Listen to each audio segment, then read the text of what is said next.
Hi, good evening. Today I'm going to tell you my battery solution for the ham operation and fish finder on the kayak. And when you get battery, for example, this is the 7Ah. Anything below 15Ah is this kind of size. And they use this kind of terminal called the F terminal. Anything bigger than 15Ah is a different terminal. It's like a screw type. And so when you get this one, the easiest way for me is just to put a cable here, and this is the Anderson power pole. So I use Anderson power pole as standard way to connect to my ham radio and to the not fish finder, to the ham radio. And the easiest way to achieve the waterproof solution is by this box. And put this one here. You can drill a couple holes here and to connect to the fish finder or to the ham. The problem is that I use this one just a backup. So I do not drill the hole, I just as a backup on my kayak or for my ham. And you can put some wires here.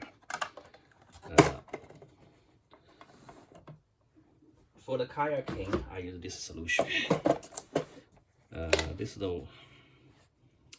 it has two poles. I put a fuse here. This is 10 AMP, this is 3 AMP, so I can connect to outside world here. For charging, this is the charging line. So I hook this one to 10 AMP one, and this side go to my charger. And let's look at the inside.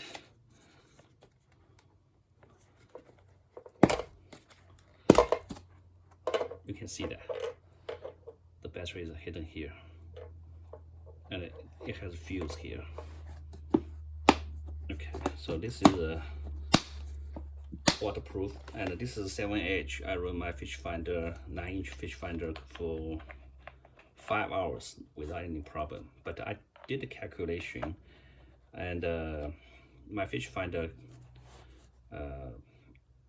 draws like a 1 AMP power, so this battery can last like 7 hours. But if it says 7Ah, it's actually you need to have some it's not really 7Ah, it's probably give you 6 or 5Ah. So running 5-hour fish finder is really hitting the boundary. So I need a bigger battery. So the solution is this one. This is the battery case for a big one. For 20Ah or up to 35Ah. When I say Ah, it's like 12 watts Ah. Many people say Ah, does not say it should specify at what voltage. So those small batteries normally say 8000 mAh. Basically, it says 8Ah at 3.7 watts. This is can hold the battery for 35Ah at 12 watts. You can see here the battery is here. This is a big battery, and the fuse inside.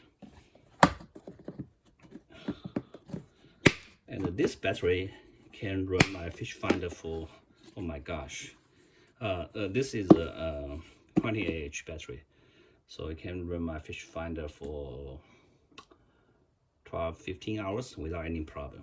So if I do some critical like navigation for my fish finder, I use the big one. If non-critical, I use the small battery. So in case I run a small battery, I'm okay. But for critical navigation, I have to use the big battery to just in case. If for most, if I need more critical security, I bring both as a backup. Okay, so we have this one, and for the ham radio, this is pretty good for the QRP. Running a small radio is fine. Normally I use this one to run my small radio, and it can run for I would say, I mean, with the stop, with listening, with transmitting, can run 3 days for 7Ah.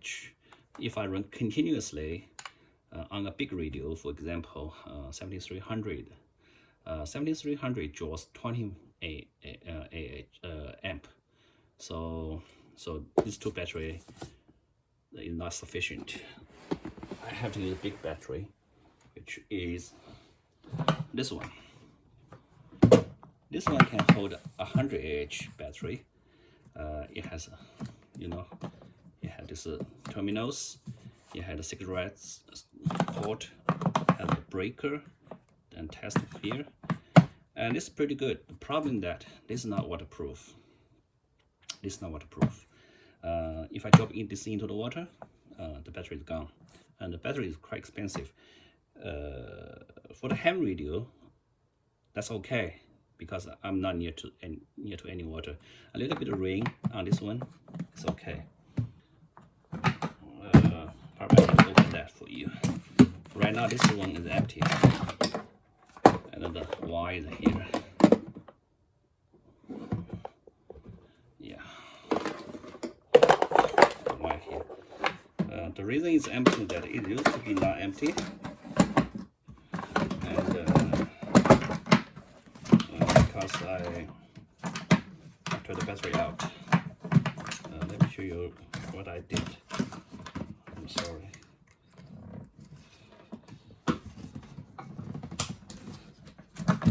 Okay, so this is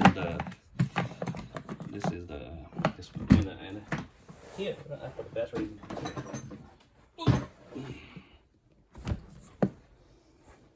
I need to make it. Okay, this is the solution. You can see this is the waterproof case. It has 2 terminals on the side, and it has this port go outside. And more than that, it has a power meter here. It tell me volts, tell me 99%, full, tell me 13.6, and this is all waterproof. And let's open it. Oh, and it has a circuit break, so this 2 terminal is exposed. I'm really afraid I drop some metal piece and short circuited the battery, and this is will trigger the circuit break, and also the battery will BMS on the battery will shut off. It's not ideal, but it will. This is the battery inside. So in conclusion, I have this one for my 7300 in the rain, and this one for light use, and for my kayak, I use these 2 solutions. And also I need to say, for this battery, this is the Dakota battery. You can see lots of advertisement on the Dakota. I bought 2 batteries, and for light use, after like 2 weeks use, one is dead. And then I bought then I get a Dakota 10 amp charger, and the charger make the battery alive. Then after another 2 weeks, the battery entire dead. Then after a month, the charger is dead. So I'm not impressed by Dakota's quality. And Dakota is quite expensive. And when I use the other batteries, which is half the price, they're fine. 11-year warranty on Dakota is good, but I really hope the battery is good. I don't need to use the warranty service. Anyway, so I'm not endorsing this Dakota. Okay, that's my solution. Thanks.